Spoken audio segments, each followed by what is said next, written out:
Mesdames et messieurs, bonsoir. Bienvenue à votre émission Sur la Brèche. Sur la Brèche, ce soir, monsieur Kadri Désiré Ouedraogo, candidat à l'élection présidentielle du 22 novembre 2020. Bonsoir, monsieur Ouedraogo. Bonsoir et merci de me recevoir. Merci à vous également pour la disponibilité. Alors, monsieur Ouedraogo, on va s'attarder un peu sur votre parcours personnel depuis 1972, année où vous obtenez votre baccalauréat série C, mathématiques et physique et sciences physiques au Noble Zenda. Je précise avec la mention bien, on peut dire que vous étiez peut-être un as des maths à cette époque. Non, pas tant que ça, mais j'aimais les mathématiques en tout cas, et les sciences physiques. Vous préfériez les maths certainement à la littérature? Absolument, je dois dire que lorsque j'étais en troisième, puisque j'ai fait la sixième classique, de la sixième jusqu'en troisième, je faisais le latin. En troisième, il se trouve que j'étais premier prix de latin et premier prix de mathématiques.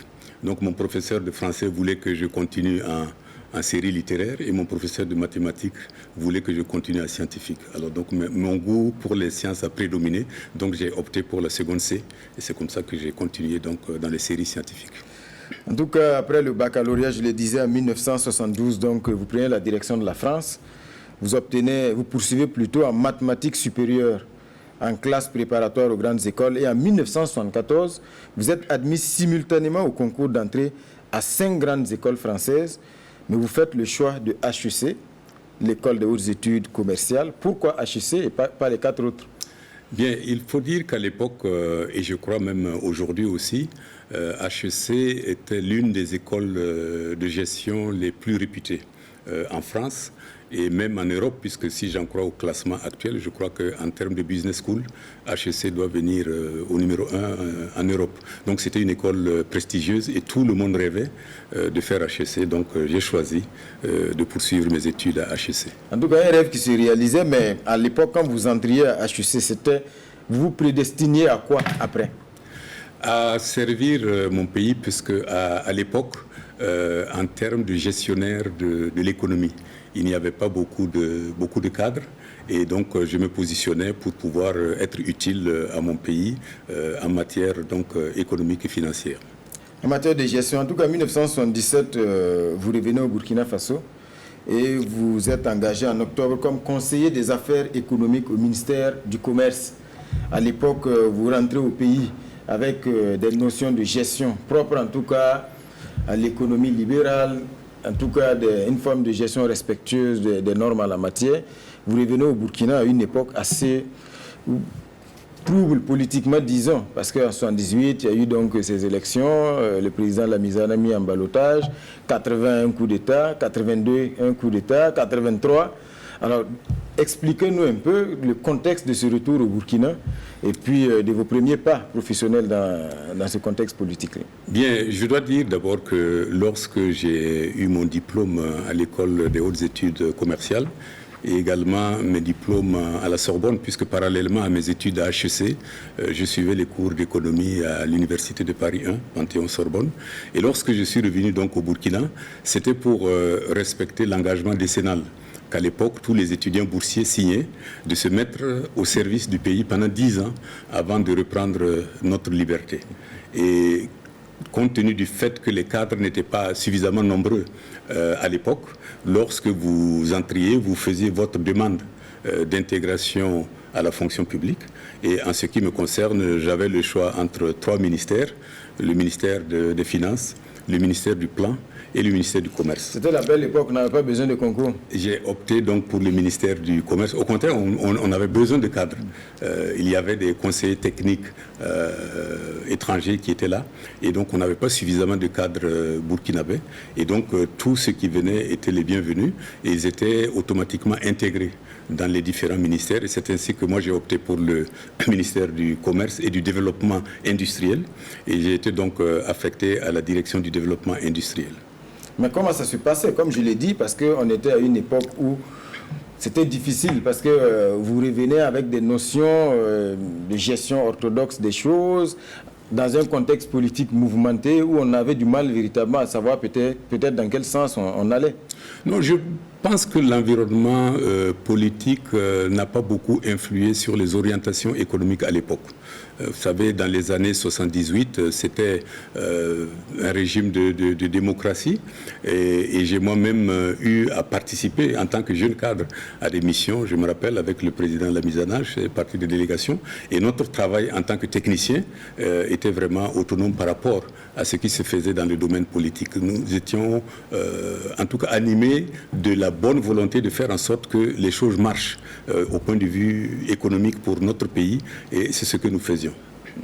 Donc en 1980, vous rejoignez la CEDEAO, la Communauté économique d'Afrique de l'Ouest, comme cadre financier à la division financière du FOSIDEC à Ouagadougou, le Fonds de solidarité et d'intervention pour le développement de la communauté. Chef de division ensuite, puis conseiller financier du secrétaire général de la CEDEAO à partir de 1983.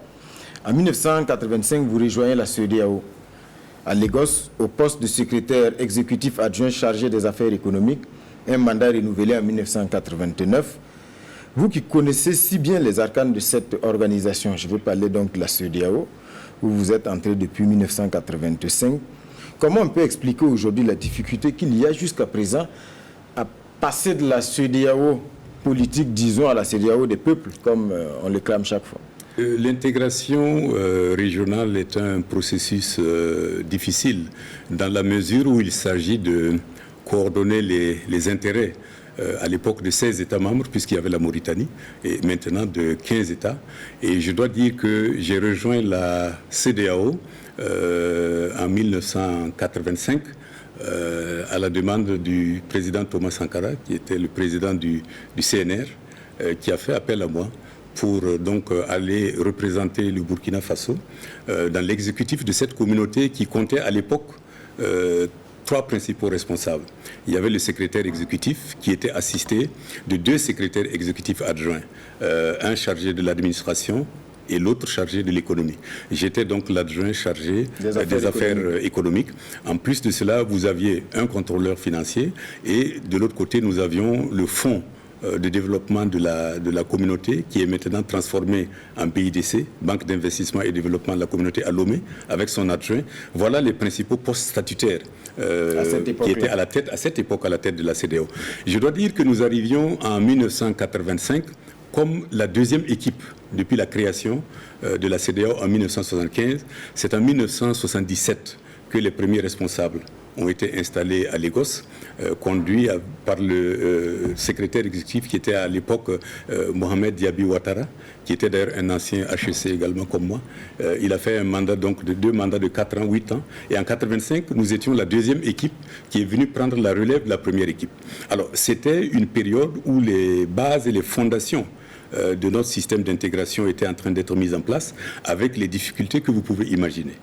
Comment faire travailler 3 groupes de pays? Il y avait les anglophones, les francophones, les lusophones, avec des traditions administratives et juridiques différentes, des approches aussi différentes. Il fallait trouver un modus vivendi pour que tout ce monde travaille correctement. Alors donc, ça prend de l'énergie pour se faire comprendre d'abord et pour donc avancer dans la même direction. Mais Dieu merci, durant les 2 mandats que j'ai effectués, nous avons pu dépasser cela, de sorte que les États, les experts ont appris à travailler ensemble et c'est ainsi que nous avons pu poursuivre les bases jetées par nos prédécesseurs, qui étaient maintenant l'approfondissement des principaux programmes, comme la libre circulation des personnes et des biens, et également surtout les infrastructures, le développement des communications téléphoniques. À l'époque, il n'y avait pas de liaison téléphonique directe entre les États de la CEDEAO. Chacun passait par Londres ou Paris pour joindre l'autre. Et c'était le travail de la CEDEAO de faire en sorte qu'on ait des liaisons téléphoniques directes. Ça n'a pas été facile, nous avons passé par le projet. Aujourd'hui, justement, quand on regarde, on a l'impression que ce n'est toujours pas si facile que ça. Au-delà des discours et tout, qui sont servis, beaucoup de textes adoptés. Mais c'est un progrès extraordinaire. En matière de télécom, vous ne pouvez pas savoir comment nous, à Lagos, si je voulais téléphoner à Ouagadougou, j'étais obligé de prendre mon véhicule, d'aller à Cotonou, au centre donc des postes, et passer donc le téléphone et revenir à Lagos. Et grâce au projet de la CEDEAO, Intelcom 1, Intelcom 2, maintenant vous avez l'architecture actuelle qui est que vous avez donc des liaisons téléphoniques directes entre les pays membres de la CEDEAO. Alors, ce n'est pas évident. C'était pas évident à l'époque. C'était des difficultés qu'il a fallu surmonter. Vous avez le problème des routes. Il a fallu donc s'entendre sur des axes routiers transnationaux. Donc il y a l'axe côtier et l'axe intersahélien qui ont été adoptés par la CEDEAO et chaque État devait faire en sorte que son tronçon soit réalisé. Mais une fois que vous réalisez cela, il y avait encore la difficulté de circulation des voitures. Et même les points de vue d'assurance. C'est ainsi qu'est née la carte brune CEDEAO, qui pour la première fois permettait à un conducteur de quitter avec son véhicule Ouagadougou et d'aller jusqu'à Accra, jusqu'au Nigeria avec la même assurance. Avant, si vous franchiez la frontière, vous n'aviez plus de couverture d'assurance, donc vous ne pouviez pas conduire. C'est la CEDEAO qui a amené donc, cette fameuse carte brune, qui est d'ailleurs d'actualité jusqu'à ce jour. En 1993, vous êtes nommé vice-gouverneur de la BCEAO à Dakar. Là également, on va évoquer un sujet d'actualité, notamment donc, la mort annoncée du CFA. Bientôt, on aura de l'écho donc dans nos poches, si tout va bien. L'aboutissement de fortes pressions et de fortes revendications venant donc notamment des milieux de la société civile, voilà, qui avaient estimé que le franc CFA était une survivance de la colonisation. Comment avez-vous accueilli déjà cette nouvelle annoncée à Abidjan en décembre lors d'une visite du président Macron? Bon, je dois dire que ce côté ne m'est pas étranger dans la mesure où d'abord je suis arrivé à la BCEAO à la veille de la dévaluation du franc CFA. Et il faut dire qu'avant cela, en ma qualité de secrétaire exécutif adjoint chargé des affaires économiques de la CEDEAO, j'ai eu à contribuer donc à la mise en place donc, du programme de coopération monétaire de la CEDEAO qui visait pour objectif de créer une monnaie commune de la CEDEAO.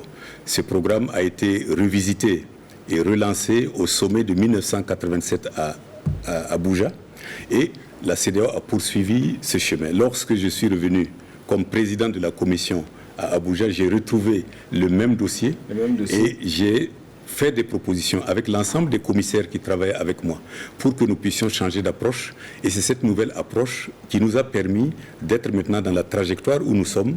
Et je pense que nous sommes assez proches de notre objectif de créer une monnaie commune. Du franc CFA à l'éco, bon, on ne va pas tergiverser sur, en tout cas, c'est différent de point de vue entre, en tout cas, les anglophones et les francophones. Au départ, c'était une monnaie de la CEDEAO. Aujourd'hui, on se rend compte que c'est plutôt les pays de l'UEMOA qui vont franchir le premier pas. Mais l'objectif, c'était vraiment le changement. Je pense que c'est toujours une monnaie de la CEDEAO. L'éco tel qu'il a été conçu est une monnaie de la CEDEAO, donc concernant les 15 pays membres de la CEDEAO. Mais maintenant, à l'intérieur de la CEDEAO, vous avez 8 pays qui sont, si je veux dire, en avance sur l'intégration monétaire puisqu'ils partagent déjà une monnaie commune. Donc ces 8 pays doivent maintenant s'intégrer dans la logique globale des 15 pays. Mais comme ils sont en avance, ils doivent se réformer eux-mêmes pour donc permettre de respecter les critères convenus à l'ensemble des 15. Je crois que les réformes... Mais ici, M. Ouedraogo, le problème qui se pose, c'est que les changements annoncés, non seulement il y a l'éco qui change, désormais les réserves de change ne seront plus gardées en France, à la Banque de France, mais également la France ne siège plus au conseil d'administration de la BCEAO, mais il y a la parité qui demeure. C'est-à-dire, je pense que là, quand même, parce que l'écho de la CEDEAO n'était pas... Non, les réformes que vous avez annoncées sont, à mon sens, des réformes d'étape, afin de parvenir aux critères et à la conception générale de la CEDEAO. Vous l'avez dit, beaucoup de changements ont eu lieu, mais il se trouve maintenant que la conception de l'éco, qui est une monnaie de la CEDEAO, doit prendre en compte tout ceci. Donc les États de l'UEMOA doivent encore s'adapter aux critères, notamment sur le taux de change. Le taux de change qui est conçu pour être flexible au niveau de la CEDEAO et parité fixe avec l'euro au niveau du franc CFA ou du début de l'éco franc CFA. Mais c'est toujours la même conception et j'imagine que... Selon vous, il y a toujours une cohérence jusqu'à présent. Il y a une cohérence. Il y a une cohérence. Moi, je conçois que les réformes qui ont été faites par le franc CFA est destinées à pouvoir l'intégrer dans la stratégie générale de la CEDEAO. Et véritablement, c'est les décisions prises au niveau des 15 États qui vont prévaloir lorsque la monnaie commune sera mise en place. Monsieur Ouedraogo, février 1996, vous êtes nommé Premier ministre. D'abord, à cette époque, En tout cas, selon les recherches que nous avons faites, ça a été quand même une surprise pour beaucoup au Burkina. Est-ce que pour vous aussi, ça a été une surprise? Oui, ça a été une surprise en ce sens que j'avais jusqu'à là une carrière plutôt économique et financière. Or, le poste de Premier ministre chef du gouvernement est un poste éminemment politique. Donc, il fallait donc s'adapter. C'est ce que j'ai essayé de faire avec l'appui du président du Faso, avec l'appui des autres présidents d'institutions et aussi avec l'appui des forces politiques qui étaient à l'époque sur le terrain. Et je dois dire que malgré les difficultés, j'espère que j'ai donné satisfaction. Mais qu'est-ce qui a prévalu à cela selon vous? Est-ce que vous aviez une proximité particulière avec le président Blaise Compaoré en 1996 ou avant? Ou est-ce que c'est juste votre CV qui a parlé pour vous? Bien, je ne peux pas dire à la place du président Compaoré ce qui a motivé son choix sur ma modeste personne. Ce que je peux dire simplement, c'est que, en ma qualité de secrétaire exécutif adjoint de la CEDEAO, j'ai eu à travailler avec le président Compaoré comme avec l'ensemble des 16 présidents de la communauté à l'époque. Je dois dire d'ailleurs qu'au sommet de 1989 à Ouagadougou, où mon mandat a été renouvelé pour une nouvelle période de 4 ans, le président Compaoré a pris la présidence en exercice de la CEDEAO. Il est évident que, en tant que conseiller de chef d'État, j'ai eu l'occasion de travailler avec lui pour donc la direction de notre organisation commune. Je dois donc dire qu'il avait le loisir de me connaître, de savoir ce que je peux faire. Vous n'aviez pas des appréhensions, comme on l'a dit, vous n'étiez pas un acteur politique de premier plan, en tout cas au plan interne. Vous arrivez comme Premier ministre, un poste, vous l'avez dit, éminemment politique. Est-ce que vous n'avez pas des appréhensions? Parce que là, il n'était plus question forcément des talents de HEC et toute l'expérience économique, mais c'est maintenant des talents également politiques qu'il fallait avoir. Mais vous savez, la devise de HEC, c'est apprendre à oser. Donc, pour nous, c'est un challenge. Il faut toujours s'adapter à ce que vous avez devant vous. Avec les qualités, avec ce que vous avez appris, avec votre expérience de la vie, vous devez chercher à vous adapter. J'ai essayé de m'adapter à ce monde qui était différent du monde économique et financier. Et c'est ainsi que, petit à petit, je me suis mis à adopter le moule du système. Comme vous le savez, j'ai été élu député à l'Assemblée nationale aux élections législatives de 1997. J'ai été reconduit comme Premier ministre et donc j'ai dû libérer mon poste de député et c'est mon suppléant qui a terminé la législature à ma place. Et donc, à partir de là, j'ai travaillé avec le milieu politique. J'ai essayé de faire de mon mieux pour satisfaire non seulement les volontés de réforme politique et économique qui étaient d'actualité à l'époque, mais aussi les efforts d'approfondissement de notre démocratie et de notre vivre ensemble. Et j'ai contribué à ma manière donc à l'avancée donc de notre pays en termes de l'élargissement des libertés démocratiques. En tout cas, vous l'avez dit, c'est vraiment une période assez charnière parce que vous êtes resté, je le rappelle, Premier ministre jusqu'en novembre 2000, près de 5 ans.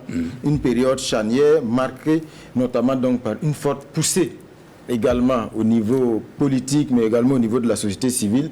On se souvient de ces troubles nés notamment de l'assassinat de Norbert Zongo, nous sommes en 1998. Il y a eu même une année invalidée, 99-2000. Tout cela dénote un peu, en tout cas de la zone de turbulence que le pays a traversée à cette époque-là. D'abord, comment vous avez vécu ces épisodes? Je parle notamment de l'assassinat de Norbert Zongo en 1998. Bon, vous savez, la vie des États, comme on dit, n'est pas un long fleuve tranquille. Lorsque je venais donc au Premier ministère en 1996, rien ne laissait présager les soubresauts que nous allions vivre. Mais comme je dis, quand vous êtes dans l'action, vous vous adaptez à la situation qui se présente à vous. Mais je dois dire que lorsque je suis venu, d'abord, j'ai été accueilli, si on peut dire, par l'importante épidémie de méningite de mars 1996, qui a endeuillé beaucoup de familles, non seulement au Burkina Faso, mais dans tous les pays du Sahel. Il a fallu donc gérer cela. Mais après cela, nous sommes attelés à ce qui était notre tâche prioritaire à l'époque, à savoir l'approfondissement de notre démocratie par les réformes nécessaires pour accroître les libertés mais également le développement économique. C'est ainsi qu'à l'époque, nous avons procédé à de nombreuses réformes. La fameuse réforme de la fonction publique, la loi 98-13, c'était de cette époque. Le principe du financement des partis politiques, c'était à cette époque. Le principe du financement de la presse privée, c'était à cette époque. La réforme du Trésor, c'était à cette époque. Et donc, un ensemble de mesures pour approfondir la démocratie ont été prises, et également un ensemble de mesures sur le plan économique. Comment réorganiser le choc de la dévaluation du franc CFA, comment réorganiser les privatisations qui avaient été faites dans notre pays pour préserver les intérêts de notre pays. Et nous étions donc sur ces entrefaites après les élections présidentielles de 1998, novembre 1998, lorsque le coup de tonnerre nous est tombé tous dessus. Et c'était avec consternation que nous avons donc appris le drame de Sapuy. Le drame de Sapuy, 13 décembre 1998.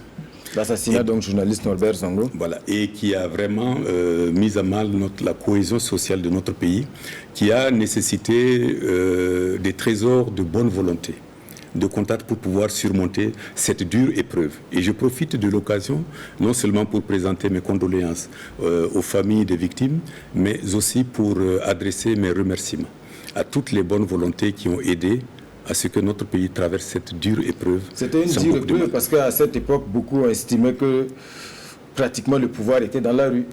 Parce que le régime a vacillé. C'était une période très difficile, mais je rends hommage encore une fois aux membres du Collège des Sages qui ont contribué par leur expérience, par leur sens du dialogue, par leur appel au calme et à la tempérance, permis que le dialogue soit renoué et que nous puissions ensemble en tant que Burkinabés trouver des solutions pour dépasser cette dure épreuve pour nous tous.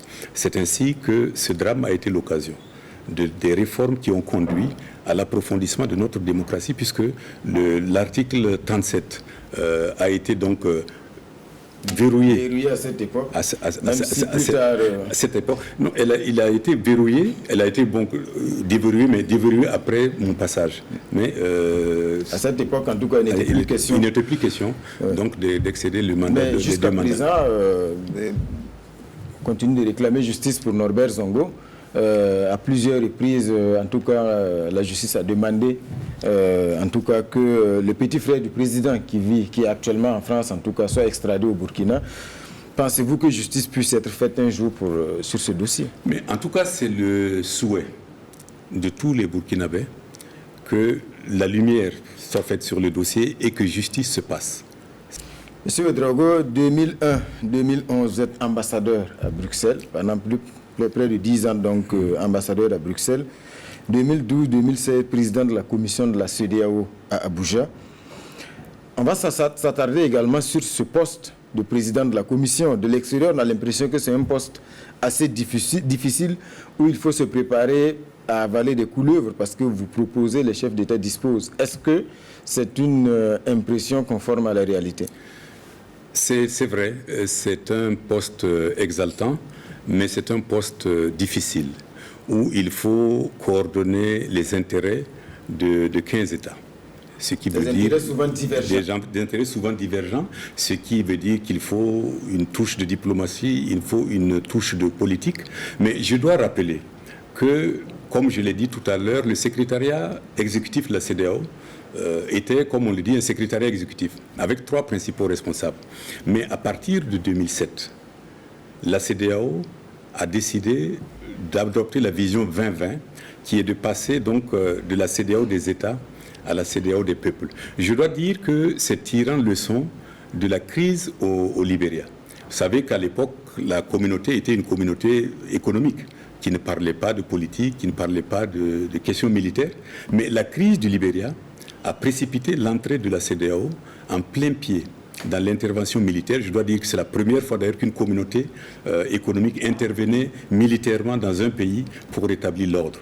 Une fois que cela a été fait, le leçon a été tiré et le traité de la CEDEAO a été révisé en 1993 pour permettre d'intégrer le volet politique. Parce qu'on s'est rendu compte que gérer l'économie, si vous ne gérez pas le politique, si vous n'avez pas la stabilité, vous ne pouvez pas développer l'économie. Donc il fallait que les 2 pieds soient mis en place. Donc en 1993, le traité a été révisé pour l'aspect politique, donc avec la création d'un troisième poste de secrétaire exécutif chargé des questions politiques et militaires.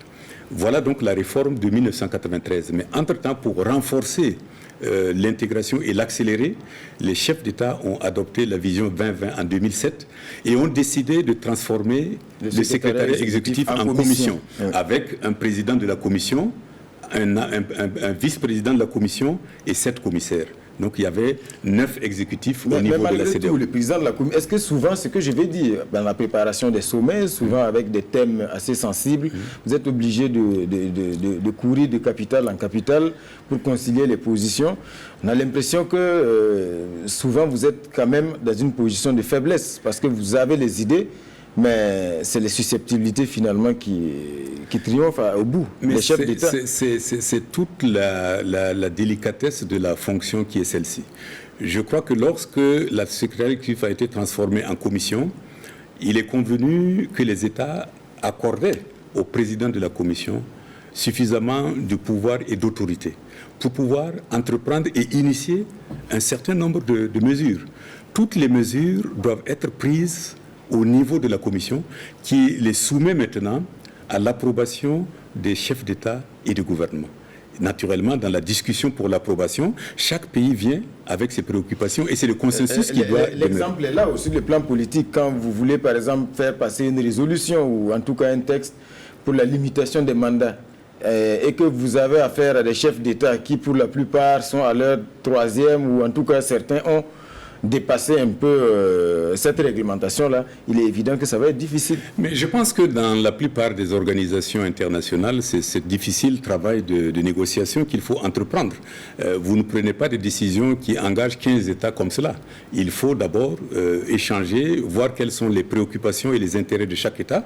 Mais toujours est-il que la ligne directrice est proposée par le président de la Commission, qui a reçu mandat d'initier toutes ces actions, y compris même le déploiement sur le terrain de la force militaire de la CEDEAO.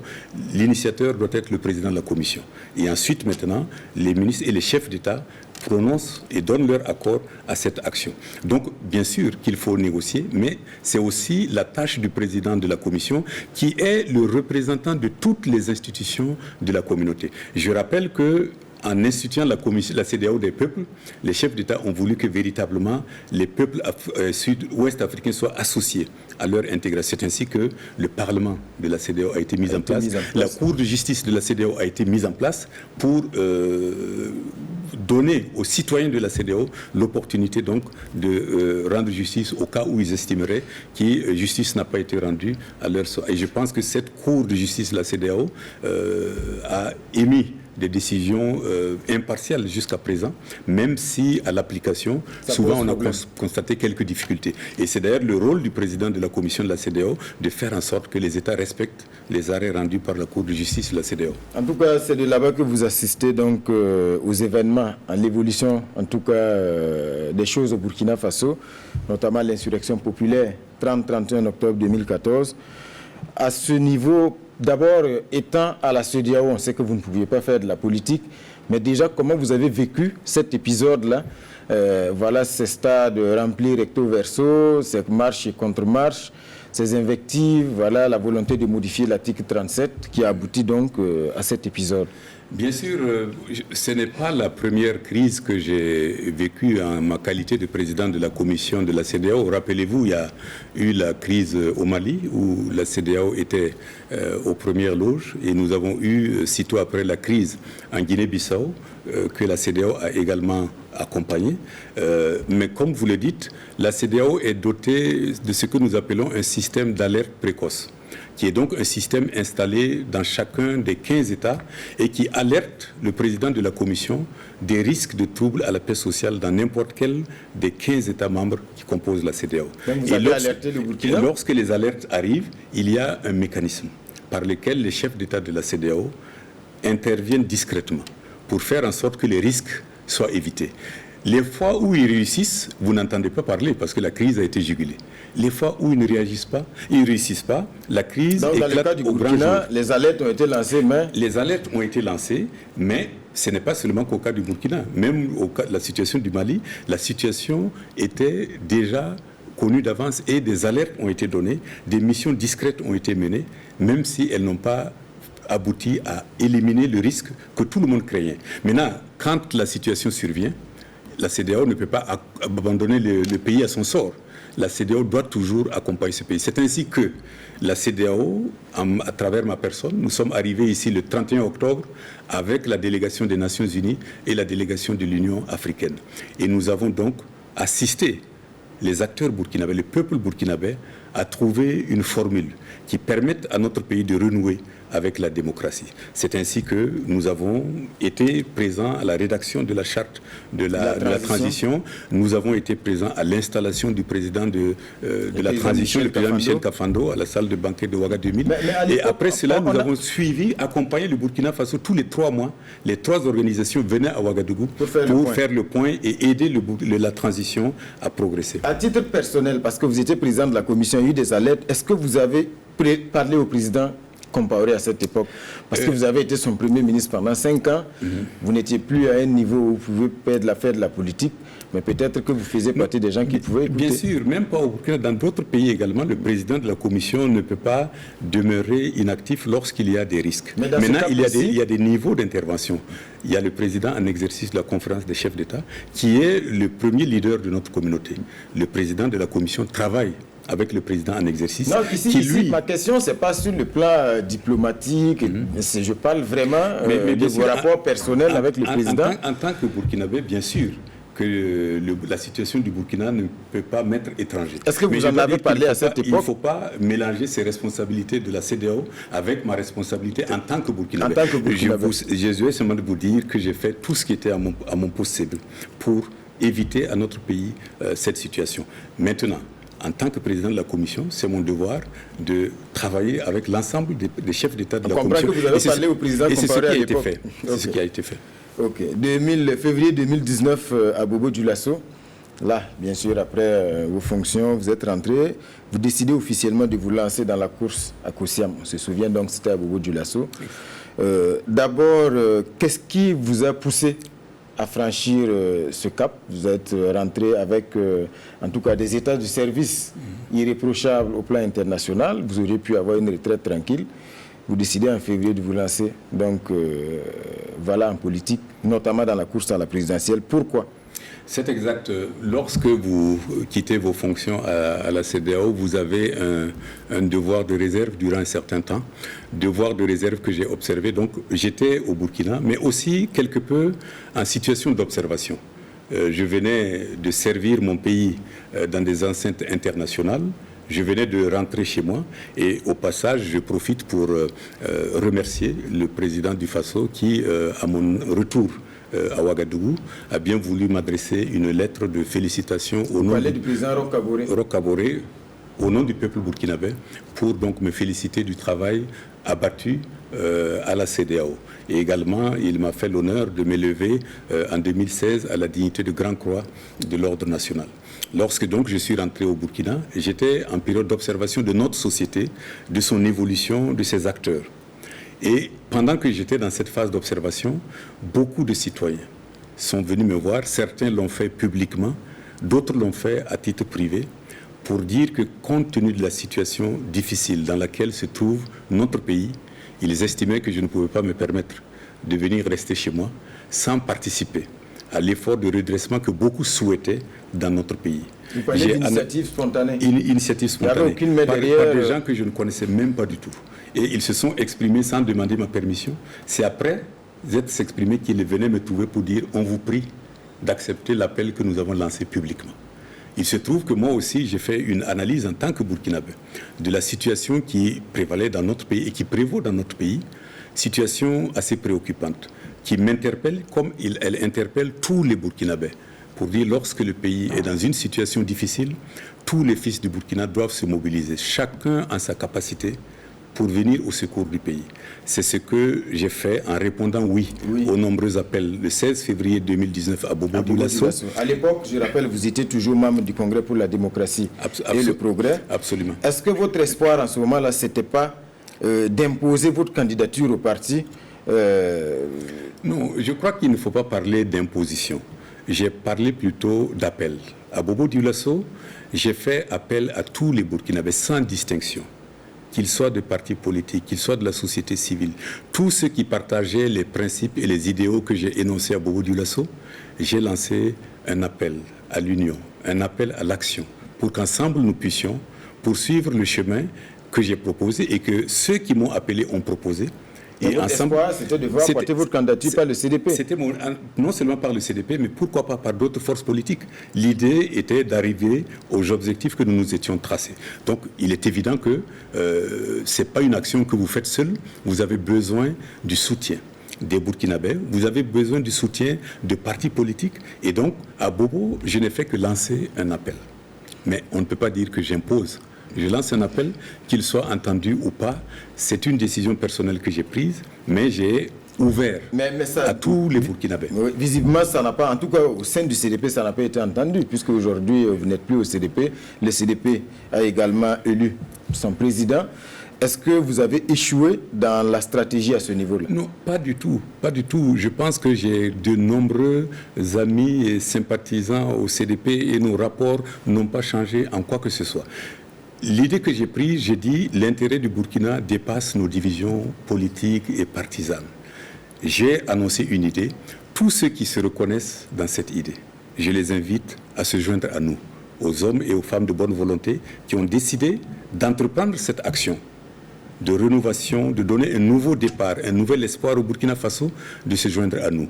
Je ne voudrais pas donc présager de ce que les militants pensent, mais je suis convaincu que beaucoup de militants au CDP partagent ce que j'ai énoncé à Bobo, et je m'honore que beaucoup de femmes et d'hommes aient décidé de se joindre à cette action pour qu'ensemble nous puissions apporter notre pierre à l'édification de notre pays. En tout cas, vous quittez finalement le CDP en septembre 2019. Après, bien sûr, la création du mouvement Agir ensemble pour le Burkina, qui porte aujourd'hui votre candidature.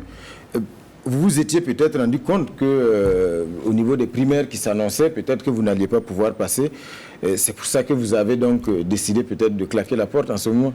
Non, pas du tout. Je vous rappelle que lorsque je suis parti à Bobo, en février 2019, il n'était pas question de primaire au CDP. Le CDP n'avait même pas commencé le processus de désignation de son candidat. Mais vous vous rappelez qu'à Bobo Dioulasso, j'ai dit à tous ceux qui me soutenaient, qui étaient là, que si vous voulez aller à l'élection présidentielle, il fallait que vous vous organisiez. On ne peut pas aller aux élections présidentielles en ordre dispersé. Et j'ai lancé cet appel à l'action, cet appel à l'organisation. Eh bien, tous ces mouvements qui me soutenaient ont décidé à un moment donné qu'il était plus bénéfique pour eux, plus efficace pour eux de se regrouper en mouvement politique. Parce que vous ne pouvez pas être dans le statut organisation de la société civile et parlant de politique, c'est pas possible. Donc vous n'avez jamais redouté les primaires au sein du CDP? Non, pas du tout, pourvu qu'elles soient organisées dans des normes acceptables. Je n'accepte pas des primaires pour accepter des primaires. Mais pour ce qui me concerne déjà, à Bobo Dioulasso, j'avais déjà annoncé ma candidature. J'avais déjà donné ma parole à tous ceux qui ont fait appel à moi. Comment voulez-vous que je puisse me rétracter par rapport à cette... En vous lisant à plusieurs reprises dans vos prises de parole, on a l'impression que vous reprochez également, en tout cas au CDP, à ses dirigeants, la manière dont le parti était géré. Que reprochez-vous concrètement à Idi Komboïko? Non, je pense que je ne vais pas entrer dans le détail parce que je pense que c'est du passé. Mais vous avez raison de dire qu'il y avait des divergences sur la gouvernance au CDP et également sur sa stratégie. Rappelez-vous, le congrès du 22 septembre est un congrès qui a vu sanctionner beaucoup de militants et pas des moindres. Et lorsque vous regardez... Non, moi je n'ai pas été sanctionné. Je n'ai pas été sanctionné. Mais le paradoxe est qu'on a sanctionné tous ceux qui me soutiennent. On leur reprochait d'ailleurs d'être à mes côtés à Bobo Dioulasso ou à Zignaré ou à Dori. Et finalement, à moi-même, on n'a rien dit. Et je me dis, mais si le CDP estime que déclarer en tant que citoyen burkinabé que je pense qu'un tel serait un bon candidat.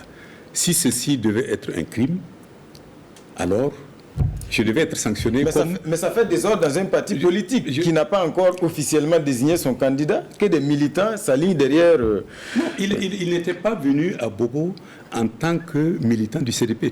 Vous, citoyens burkinabés, vous avez le droit d'exprimer votre idée. Vous pouvez dire, je pense qu'un tel serait bon pour être notre candidat. Vous avez la liberté, oui ou non. Parce qu'à l'époque, les seuls textes du CDP, je crois, c'était à l'article 12 qui disait que les militants ont le devoir de soutenir le candidat investi par le parti. À l'époque, le parti n'avait investi aucun candidat. Donc, tous militants du CDP, en leur qualité de citoyens burkinabés, ont le droit de s'exprimer. La liberté d'expression est prévue par notre Constitution. Vous ne pouvez pas être là, bouche bée, simplement parce que quelqu'un vous empêche de dire vos préférences. Alors nous serions dans un régime autre que la démocratie. À cette époque, vous estimez qu'il n'y a pas de liberté dans le parti? Non, c'est pas qu'il n'y a pas. Je vous ai expliqué pourquoi j'ai décidé. Une candidature à l'élection présidentielle est une décision personnelle. Et cette décision personnelle, je l'ai prise non seulement par ma conviction qu'elle était nécessaire, par ma conviction que je peux apporter quelque chose à ce pays, mais également pour répondre aux nombreux appels qui m'étaient adressés. Voilà le fondement de ma décision, sans tenir compte d'aucune espèce, parce que quand mon pays est dans cette situation et que je peux apporter quelque chose, je n'ai pas besoin d'attendre pour prendre mes responsabilités. C'est ce que j'ai fait. Est-ce que vous ne redoutez pas que votre candidature, parce qu'aujourd'hui vous êtes candidat, et du Kombouego est candidat, avec des ailes, le CDP, quoi qu'on dise, a été ébranlé par, en tout cas, tous ces soubresauts-là. Est-ce qu'aujourd'hui vous ne craignez pas que ça ne fasse plutôt le jeu de la majorité?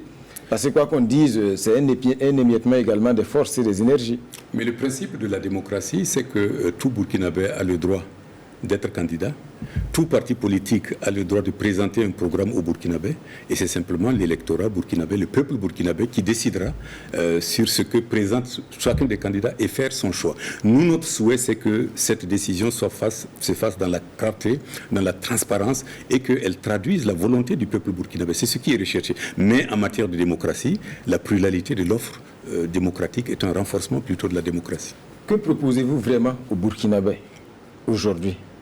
Bien, je l'ai dit en filigrane dans mon discours de Bobo et je n'ai pas changé en cela. J'ai estimé que le Burkina doit être d'abord une nation réconciliée. Il faut que les Burkinabés se retrouvent. Nous sommes une nation profondément divisée. Nous sommes une nation meurtrie par un passé récent très difficile pour beaucoup d'entre nous.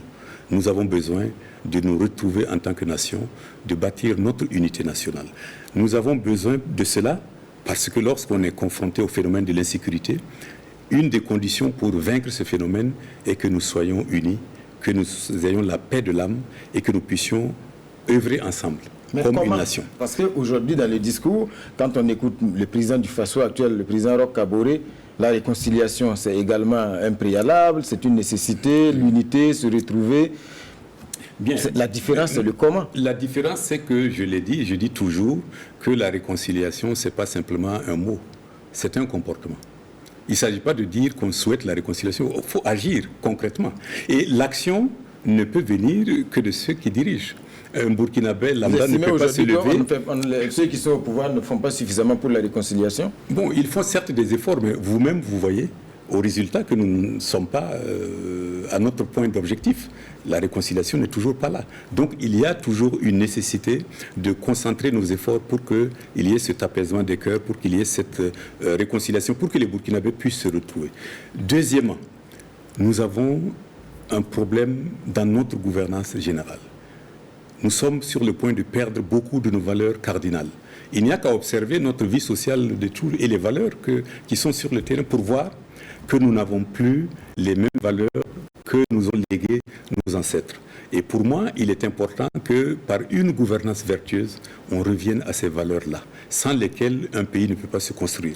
Donc il faut que nous rebâtissions une nouvelle gouvernance vertueuse qui est respectueuse des droits de l'homme, qui est respectueuse des libertés, mais qui est en même temps respectueuse du souci de la bonne gestion du bien public et d'une administration équitable de la justice. Ça, c'est un impératif. Justement, la justice, je reviens sur le premier volet, la réconciliation. Doit-on fouler au pied la justice? Parce qu'aujourd'hui, je pense que la plupart du temps, le débat qui se pose, c'est ça. Est-ce qu'aujourd'hui, il faut passer, en tout cas, tout le passif par perte et profit pour aller à la réconciliation? Non, dans ma conception, il n'est pas question de fouler la justice au pied. La justice est incontournable. Mais je dis simplement qu'elle n'est pas la seule issue pour arriver à la réconciliation. Il y a un certain nombre d'actions qu'on peut entreprendre pour permettre aux Burkinabés de se retrouver. Mais comme je l'ai dit, c'est une question d'apprécier, une question d'action. Et c'est ce que je propose, donc d'accorder comme priorité cela. Ensuite, comme vous me proposez ce que je propose, je voulais terminer par dire que j'estime que notre situation économique actuellement a besoin d'être boostée, que nous puissions accélérer notre croissance économique. Maintenant, il nous faut trouver les ressorts de rebâtir une économie nouvelle et créer un environnement qui soit favorable à cette croissance économique. Et donc, il faut donc une série de réformes économiques pour permettre donc à notre économie d'être relancée. Si nous avons la réconciliation et la paix, si nous avons la bonne gouvernance, si nous avons une bonne croissance économique, alors notre pays renouera avec la prospérité. Mais dans cette course à la présidentielle, d'une manière ou d'une autre, est-ce que vous ne craignez pas, parce que vous avez l'image aujourd'hui, en tout cas d'un homme qui est également comptable du bilan des 27 ans du régime de Blaise Compaoré, est-ce que vous ne craignez pas que les électeurs vous le reprochent aussi? Bon, c'est peut-être votre avis, mais ce n'est certainement pas l'avis de tous les Burkinabés qui sont sortis publiquement pour lancer un appel pour que j'intervienne. Je crois qu'ils ont leur raison. En démocratie, vous pensez ce que vous pensez, mais je suis sûr que ceux qui ont fait appel à moi, certainement pensent différemment. Et encore, j'ajoute que chaque situation a ses tenants et ses aboutissants, et à chaque étape, il y a de nouvelles nécessités. Et je crois que les Burkinabés m'ont vu à l'œuvre lorsque j'étais chef de gouvernement, et j'ai la faiblesse de croire que c'est peut-être ce qui a motivé beaucoup à penser que peut-être je pourrais, en utilisant les mêmes méthodes que j'ai utilisées quand j'étais chef de gouvernement, apporter quelque chose de plus à notre pays en cette période difficile. Donc pour moi, le passé n'est pas certainement pas oublié, mais je veux dire, ne nous cramponnons pas au passé. Nous devons avoir le courage de regarder vers l'avenir tout en faisant en sorte que les errements du passé ne reviennent plus. C'est une question de détermination, une question de décision. Et je pense que le Burkina peut tourner cette page-là. Eh bien, c'est cette page que je propose de tourner en prenant un nouveau départ, comme je l'ai dit à Bobo Dioulasso, mais aussi avec une autre touche. J'ai appelé les Burkinabés à adopter une autre façon de faire la politique, une autre façon de vivre ensemble entre nous, qui sera une façon qui promeuve la concorde, l'unité nationale, le respect de chacun. Quels sont vos rapports avec le président Kaboré? Des rapports de courtoisie et de respect. Comme vous le savez, j'ai eu l'honneur de prendre la suite du président Kaboré à la primature. Et après cela, nous avons eu à travailler ensemble, lui en tant que chef du parti majoritaire et plus tard président de l'Assemblée nationale, et moi en tant que chef du gouvernement. Donc nos rapports ont toujours été empreints de camaraderie, de courtoisie. On va venir à l'actualité. Les élections du 22 novembre, on en parlait tout à l'heure. On y va tout droit donc. Majorité et opposition se sont mis d'accord. Les Burkinabés voteront le 22 novembre prochain. Êtes-vous de cet avis ou est-ce que vous vous alignez plutôt sur le point de vue de l'opposition non affiliée qui estime aujourd'hui qu'une élection ne peut être valide que si tous les Burkinabés votent, ce qui n'est manifestement pas le cas avec les conditions sécuritaires actuelles? Bien sûr, l'idéal que tout un chacun poursuit est que les élections du 22 novembre puissent permettre à chaque Burkinabé de pouvoir exprimer sa position, de pouvoir participer aux élections. Surtout que c'est la première fois que nos compatriotes de la diaspora vont s'exprimer. L'idéal aurait été voulu que cette élection soit inclusive, que tous les Burkinabés aient la possibilité de voter. C'est la raison d'ailleurs pour laquelle nous insistons pour que le gouvernement entreprenne tous les efforts nécessaires et indispensables pour permettre aux Burkinabés de pouvoir participer à ce scrutin. Maintenant, la Constitution, qui est le cœur de notre vivre ensemble, a déjà tranché le problème des élections, dans la mesure où elle a arrêté la durée du mandat du président du Faso. Et si vous regardez le texte actuel tel que nous l'avons, il n'y a même pas de possibilité de proroger ce mandat. Que faisons-nous si nous voulons respecter la Constitution? Nous devons organiser ces élections, parce qu'en dehors des élections, nous nous retrouverions dans un vide juridique qui pourrait être dommageable encore à notre pays. Donc il est impératif que tous les efforts soient entrepris pour que ces élections puissent être déroulées dans le calme, dans la transparence et avec la participation de tous les Burkinabés. C'est le souhait de tous les démocrates. Donc il faut voter. Il faut voter dans la paix, dans la sécurité, et c'est ça la responsabilité du gouvernement, de faire en sorte qu'il en soit ainsi, parce que c'est la responsabilité du gouvernement de protéger l'intégrité territoriale de notre pays et également de protéger les Burkinabés où qu'ils vivent et de leur assurer des conditions de vie sécuritaires pour qu'ils puissent vaquer à leurs occupations. Aujourd'hui, la plus grande préoccupation, vous le dites si bien, c'est l'insécurité. Les civils ciblent les terroristes ces derniers temps, on l'a vu donc dans la province de la Kompienga, où même les populations ont marché pour réclamer plus de sécurité, plus de protection. On l'a vu également au centre-nord avec l'attaque d'un convoi humanitaire. Quelles sont les solutions que le candidat Kadri Désiré Ouédraogo aujourd'hui envisage face à cette terroriste? Bien, vous me permettrez, avant de répondre à votre question, de renouveler l'expression de mes condoléances à toutes les nombreuses familles qui ont été endeuillées par le phénomène du terrorisme.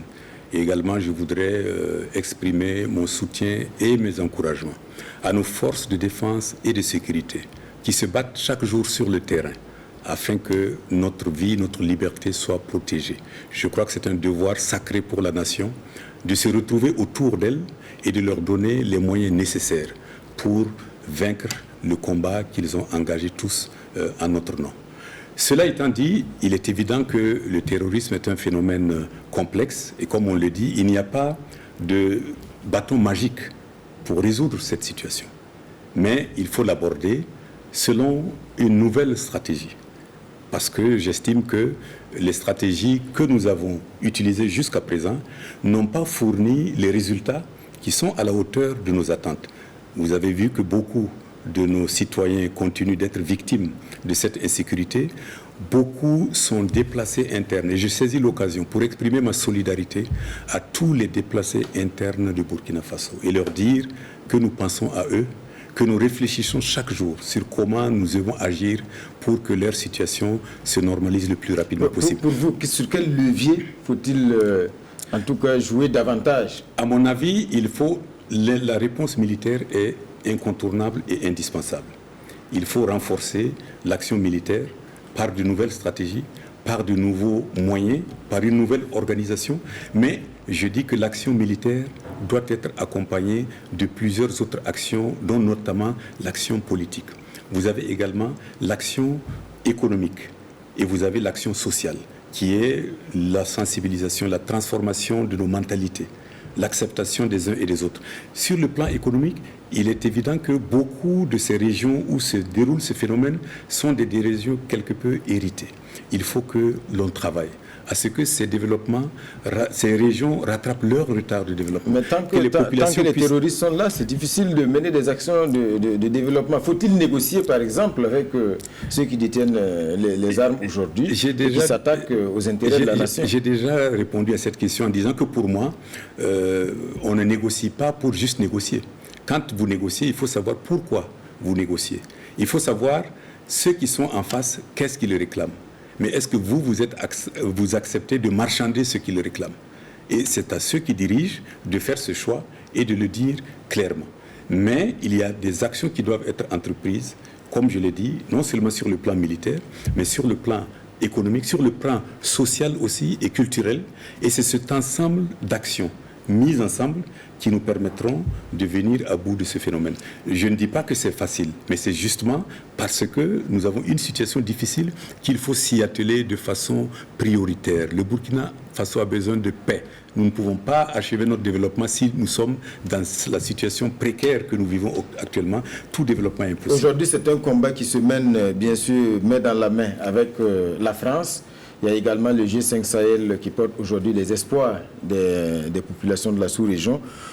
On aimerait avoir également la lecture du candidat Ouédraogo sur cette question, notamment donc l'appui de la France qui à une certaine époque avait été décrié par la société civile. Je voudrais saisir cette occasion pour remercier tous les partenaires du Burkina qui apportent leur contribution au difficile combat que mène notre pays pour sa sécurité. Je leur dis merci Et je me félicite également de l'initiative de la mise en place d'une force G5 regroupant les 5 pays les plus concernés de l'Afrique de l'Ouest. Maintenant, nous souhaitons que cette force soit véritablement déployée sur le terrain, que son mandat, sa mission soit clairement édictée. Et je souhaite personnellement que cette force ait un ancrage solide dans la région, dans les communautés plus larges que sont l'UEMOA et la CEDEAO. On comprend que les 5 pays ont besoin de cette force militaire stratégique pour être sur le front, mais nous avons besoin de la coopération et du soutien de l'ensemble des États de la CEDEAO, parce que vous voyez même que le phénomène déborde jusqu'à aller inquiéter des pays côtiers qui ne sont pas forcément des pays du Sahel. Rien à redire sur l'engagement de la France. Ça indique... Non, je pense que l'engagement de la France l'a été à la demande de nos autorités. Je crois que c'est ce qui a été publiquement dit. Si c'est à la demande de nos autorités, il n'y a rien à redire, elle gère. Chaque autorité décide en fonction de son mandat, de sa responsabilité et de ce qu'elle croit faire en sorte pour que l'intérêt du Burkina soit respecté. Si nos autorités ont pris un engagement, elles doivent respecter les engagements qu'elles ont pris. On a vu de vous entendre également sur la question du front social. Aujourd'hui, on a l'impression que le fil du dialogue est quelque peu rompu entre le gouvernement, mais également les syndicats. Quelle est aujourd'hui la solution qu'il faut apporter? Est-ce que ce sont les syndicats qui font de la surenchère ou selon vous, quel est le problème et quelle est la solution? Bon, je pense que cette situation a toujours existé entre les partenaires. Comme je le dis, les syndicats sont dans leur rôle de lutter pour une amélioration des conditions de vie et de travail de leurs membres, mais aussi le gouvernement est dans son rôle de défendre l'intérêt général de tous les Burkinabés. Maintenant, à mon avis, il n'y a pas d'autre solution que le dialogue et la discussion.